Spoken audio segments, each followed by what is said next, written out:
Aujourd'hui, nous allons aborder un sujet qui intéresse beaucoup de monde.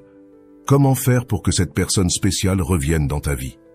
Cette vidéo est basée sur de nombreuses expériences personnelles et celles de personnes proches. Quand quelqu'un sent qu'il est sur le point de perdre quelque chose qu'il a toujours pris pour acquis, c'est là que des transformations se produisent. Cela t'est-il déjà arrivé de beaucoup souffrir pour quelqu'un dans une relation, en espérant que cette personne soit plus attentive, plus dévouée, qu'elle montre plus d'amour? Peut-être que cette personne était comme une migraine constante, causant toujours des problèmes et des maux de tête, et alors, juste au moment où tu as décidé de changer de focus et de te concentrer sur d'autres choses, cette personne a également commencé à changer. Quand tu cesses enfin de t'inquiéter et que tu décides d'aller de l'avant, il se passe quelque chose d'intéressant. Qu'est-ce que cela signifie? Essentiellement, quand tu introduis une nouvelle dynamique, l'autre personne réagit. C'est similaire à ce qui se passe dans un village avec un seul restaurant. Si ce restaurant sait qu'il n'a pas de concurrence, il peut se permettre de donner un mauvais service, offrir de la nourriture de basse qualité et facturer ce qu'il veut, car il n'y a pas d'alternative. Mais dès qu'un autre restaurant apparaît, le premier est obligé de s'améliorer pour rester compétitif. De la même manière, quand cette personne se rend compte qu'elle n'a plus ton attention inconditionnelle, elle commence à ressentir un vide. Elle se demande ce qui s'est passé, où tu es, et pourquoi tu ne lui donnes plus ce qu'elle recevait auparavant sans effort. Mais pour que cela fonctionne, il est crucial que tu cesses de supplier. Si tu es toujours celui qui supplie et recherche son attention, l'autre personne ne ressentira pas le besoin de changer. Rappelle-toi toujours que si tu poursuis quelqu'un, son instinct naturel sera de fuir. Mais quand tu cesses de poursuivre et te concentres sur toi-même, cette personne s'arrêtera et se demandera pourquoi tu ne la suis plus. Ce changement est ce qui attire l'attention et d'une certaine manière les fait reconsidérer leur comportement. Ainsi, le premier pas pour que cette personne revienne est de t'arrêter et de cesser de supplier. Quand cette personne ressent l'absence de ce qu'elle avait toujours sans effort et remarque que ce n'est plus disponible, elle commencera à valoriser ce qu'elle a perdu. Elle se demandera pourquoi elle a cessé de recevoir cette attention et ce qui a changé dans ta vie pour que cela se produise. Bien que dans d'autres vidéos j'ai mentionné que provoquer des jalousies délibérément est contre-productif, car utiliser quelqu'un d'autre pour provoquer des jalousies ne fonctionne jamais bien, il y a un point important à considérer. La clé est de diriger ton attention de manière sincère vers une autre personne ou activité. Mais cela ne fonctionnera que si tu te détaches vraiment de l'idée de vouloir être avec celle que tu désires. C'est une sorte de paradoxe. Quand tu cesses de te concentrer sur cette personne et mets ton énergie dans autre chose, cette personne que tu veux voir revenir le fera probablement. Mais à ce moment-là, tu auras déjà avancé et peut-être que cela ne t'importera plus autant. Ainsi, l'attention sincère à une autre personne ou activité doit provenir d'un changement authentique dans ton focus, non d'une tentative de manipulation de l'autre personne. Cela te permettra non seulement de grandir et de te concentrer sur des choses qui comptent vraiment pour toi, mais aussi de provoquer une réaction chez l'autre personne en remarquant ton absence, sans que tu aies essayé de le faire de manière manipulatrice. Bien sûr, il peut arriver que lorsque tu es déjà avec quelqu'un de nouveau, cette personne du passé revienne en suppliant, te déstabilisant à ce moment-là. Tu peux retomber dans son jeu ou être plus intelligent et gérer la situation avec sagesse. Auparavant, tu donnais tout sans rien recevoir en retour, poursuivant comme si c'était un miracle d'obtenir son attention. Cela ne t'a conduit qu'à te dévaloriser et à supplier pour quelque chose qui ne te bénéficiait pas. Maintenant, avec cette nouvelle perspective, tu sais que tu ne dois pas retomber dans le même schéma. Imagine Laura qui est passée par là. Laura a commencé à sortir avec quelqu'un de nouveau, et soudain, son ex-petite amie est réapparue en la suppliant. Bien qu'elle ait été tentée au début de revenir vers lui, elle se souvenait de ce qu'elle avait appris. Elle savait que se donner entièrement sans recevoir de réciprocité n'était pas sain. Au lieu de retomber dans ses anciens travers, elle a décidé de maintenir son nouveau chemin. Cependant, il est courant que les émotions et les sentiments nous fassent répéter des schémas toxiques. Quand la personne du passé se rend compte qu'elle a de nouveau ton attention, elle peut revenir à son comportement habituel, sachant que tu retomberas dans le même cycle. C'est ce qui est arrivé à Carlos qui, en retrouvant son ex, s'est rendu compte que la dynamique n'avait pas changé et qu'il était sur le point de répéter les mêmes erreurs. C'est pourquoi il y a une meilleure option. Ce conseil est basé sur une expérience réelle. Quand cette personne revient en suppliant, il est important de garder ton focus sur toi-même et sur ce que tu as appris. Ne permets pas que le retour de cette personne te déstabilise. Apprends à valoriser ceux dont tu as réellement besoin et ne retombe pas dans les anciens schémas.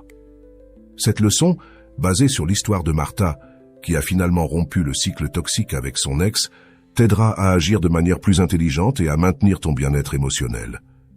Il y a de nombreuses années, Martha a eu un petit ami qu'elle aimait profondément. C'était son premier amour et elle l'aimait de tout son cœur.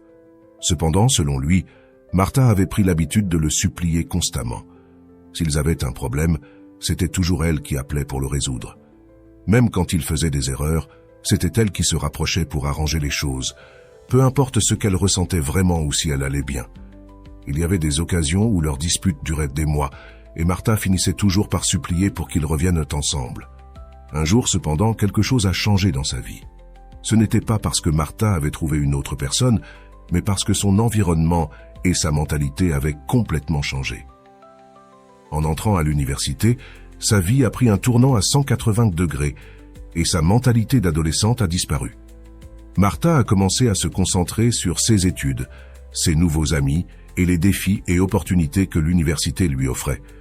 C'est alors qu'elle s'est rendue compte qu'il y avait beaucoup plus dans la vie et que souvent, on reste coincé dans des relations toxiques simplement parce qu'on n'a rien de mieux à faire. Martha a compris que l'oisiveté et le manque de but clair étaient ce qui la poussait à supplier pour une relation qui ne la valorisait pas. En se concentrant sur ses études, en obtenant de bonnes notes et en profitant de ses nouvelles amitiés, Martha a trouvé un nouveau sens à sa vie. Les semaines et les mois ont passé, et le jour où elle a rompu avec son petit ami, elle s'attendait à se sentir triste ou déprimée, mais cela n'est jamais arrivé. Elle était tellement concentrée sur des choses qui lui apportaient bonheur et croissance personnelle qu'elle n'a pas eu le temps de se lamenter sur la relation. Quand, plusieurs mois plus tard, son ex-petit ami est revenu en suppliant qu'ils se remettent ensemble, Martha n'éprouvait plus aucun intérêt. Son attitude et sa mentalité avaient tellement changé que cela n'avait absolument rien à voir avec le fait de trouver quelqu'un d'autre. Son attention était entièrement focalisée sur des choses qui la remplissaient vraiment et la rendaient heureuse. Et c'est là le véritable cœur du problème. Diriger ton énergie et ton attention vers des aspects de ta vie qui t'apportent une véritable valeur et satisfaction, en laissant derrière toi ce qui n'apporte que douleur et épuisement émotionnel. Parfois, nous croyons que la seule façon de provoquer une réaction chez quelqu'un est d'introduire une autre personne dans l'équation. Cependant, une solution beaucoup plus intelligente est de changer le focus de notre attention vers quelque chose qui nous passionne et consomme toute notre énergie mentale, de sorte que nous n'ayons pas le temps de nous inquiéter pour l'autre personne. Pensons à Julia, qui passait des heures à vérifier les réseaux sociaux de son ex, se demandant avec qui il était, qui commentait ses publications, ou pourquoi il restait en ligne après lui avoir dit bonne nuit. Ce cycle d'obsession lui volait sa paix, mais un jour, elle a décidé de consacrer son temps et son énergie à un projet personnel qu'elle avait toujours voulu réaliser. Elle a investi son attention dans quelque chose qui la passionnait tellement qu'elle a cessé de se préoccuper de son ex. Imaginons un autre scénario. Supposons qu'aujourd'hui tu es très triste, parce que tu t'es rendu compte que cette personne sort avec quelqu'un d'autre. Cela te ruine la journée, mais ensuite, quelque chose de plus grave se produit, comme le volume de ta voiture ou de ton téléphone portable. À ce moment-là, le problème de savoir que ton ex sort avec quelqu'un d'autre devient insignifiant comparé au problème majeur que tu affrontes. Voici ce qui est arrivé à Roberto un jour, alors qu'il consultait le profil de son ex, et se sentant misérable parce qu'elle était avec un autre, il a reçu un appel l'informant que sa voiture avait été volée. Soudainement, la douleur de la relation est devenue triviale face à la perte de la voiture. Cette expérience lui a fait comprendre qu'il s'inquiétait pour des choses mineures alors qu'il y avait des problèmes plus sérieux qui méritaient son attention.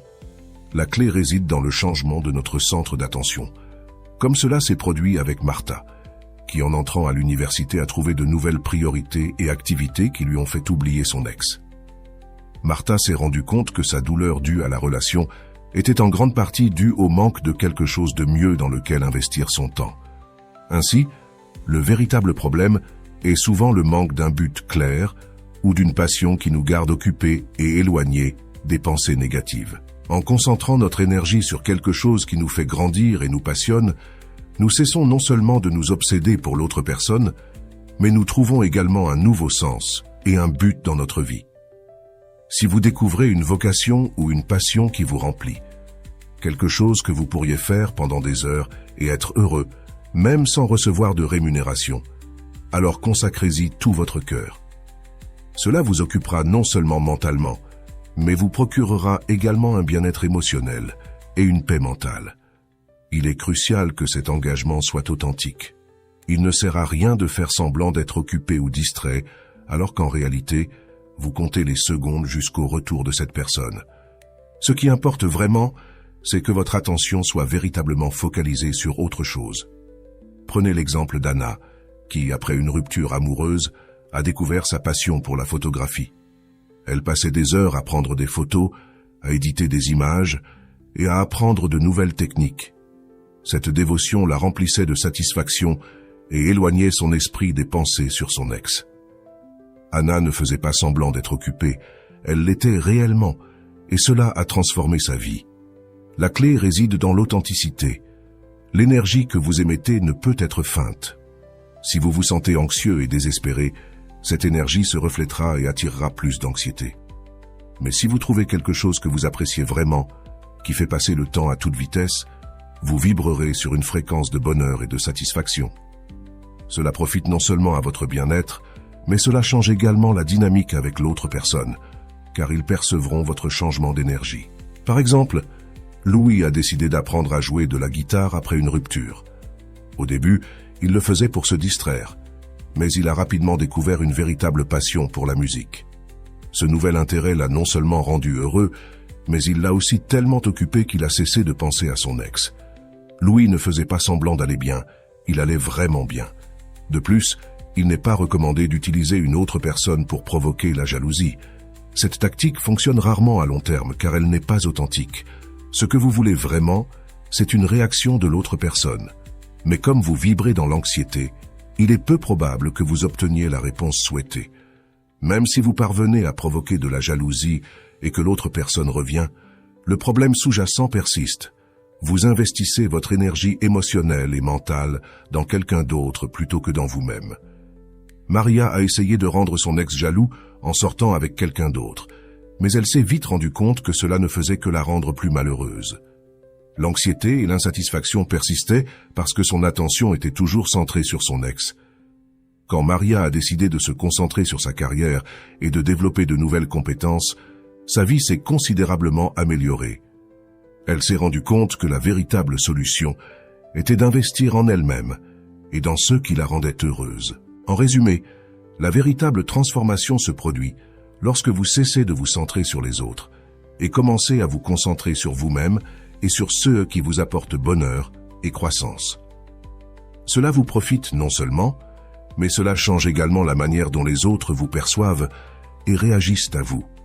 Alors, imaginez que vous consacriez du temps à quelque chose qui vous plaît vraiment et vous passionne. En le faisant, vous faites un investissement incroyablement intelligent. Cela vous éloigne non seulement des relations toxiques et des situations qui vous rendent malheureux, mais cela vous libère également de la tristesse et de l'anxiété.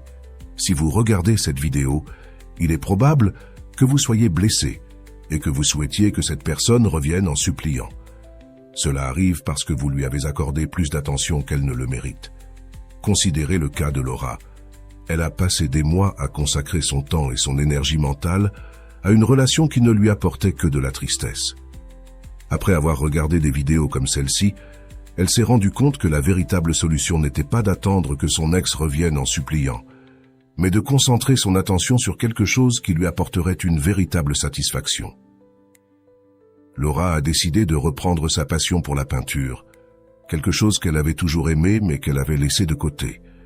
Elle a passé des heures à peindre et cette activité l'a non seulement rendue heureuse, mais l'a aussi aidée à retrouver son estime de soi et son sens du but. La clé réside dans le retrait de toute cette attention que vous avez donnée à quelqu'un qui ne la mérite pas et de la rediriger vers vous-même et vos intérêts.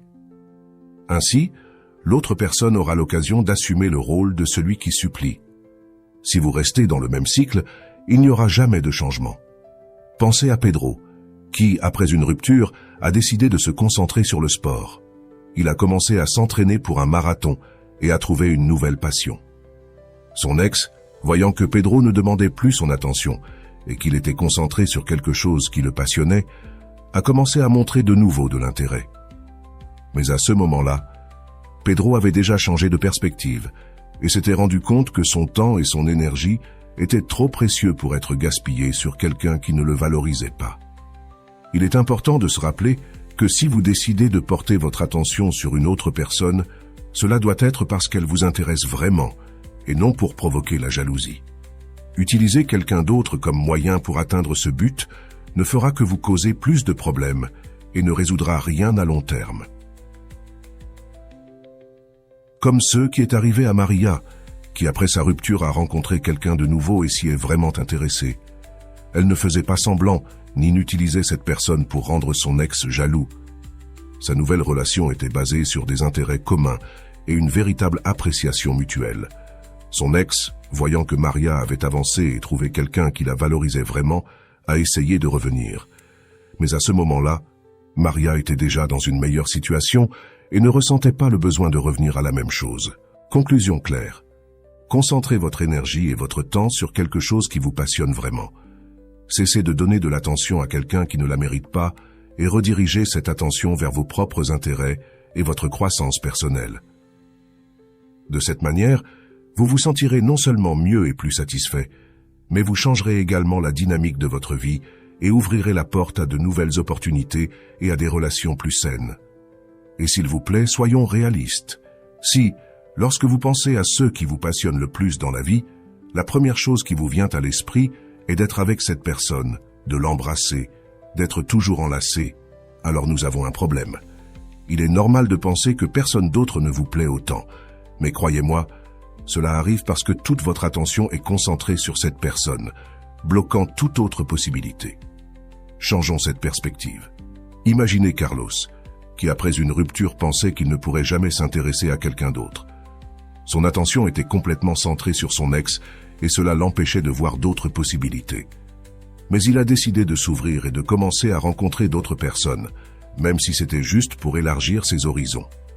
Peu à peu, il s'est rendu compte que le monde était plein de personnes intéressantes et a commencé à profiter de nouvelles expériences. Souvenez-vous de ce que vous aimiez faire avant de connaître cette personne. Ces activités sont des indices de vos véritables passions. Anna, par exemple, a redécouvert son amour pour la photographie après une rupture. Elle passait des heures à prendre et à éditer des photos. Quelque chose qui la rendait vraiment heureuse et l'aidait à surmonter la douleur de la séparation. Les jeux de l'enfance peuvent aussi vous donner un indice sur vos passions. Imaginez Laura, qui aimait toujours peindre quand elle était enfant. En reprenant les pinceaux à l'âge adulte, elle a trouvé une source de joie et une forme d'expression qu'elle avait oubliée. Même s'il s'agit de jeux vidéo, c'est bien. Vous pouvez rejoindre des communautés, participer à des tournois et rencontrer des gens du monde entier. L'important est que vous appréciez ce que vous faites et que vous n'attendiez pas que cette personne revienne en suppliant. L'essentiel est de concentrer votre attention sur quelque chose qui vous passionne et vous fait sentir vivant. Jordan, après sa séparation, a décidé d'apprendre à jouer de la guitare, quelque chose qu'il avait toujours voulu faire. Il passait des heures à pratiquer et ressentait une grande satisfaction en voyant ses progrès. Cette nouvelle passion l'a non seulement rendu heureux, mais l'a aussi aidé à oublier son ex et à se concentrer sur sa propre croissance. Aidez-vous et concentrez votre énergie sur des activités qui vous remplissent de joie. Il est préférable que vous soyez immergé dans un livre, en train d'étudier ou d'apprendre quelque chose de nouveau, plutôt que d'être attentif à savoir si cette personne regrette ou non. Investissez votre temps en vous-même et dans ce qui vous rend heureux. J'espère que vous mettrez en pratique ces conseils, que vous les partagerez avec quelqu'un qui en a besoin et que vous vous abonnerez à ma chaîne pour plus de contenu qui vous aide à grandir et à être heureux. Souvenez-vous, la clé réside dans la découverte et la poursuite de vos passions. À bientôt.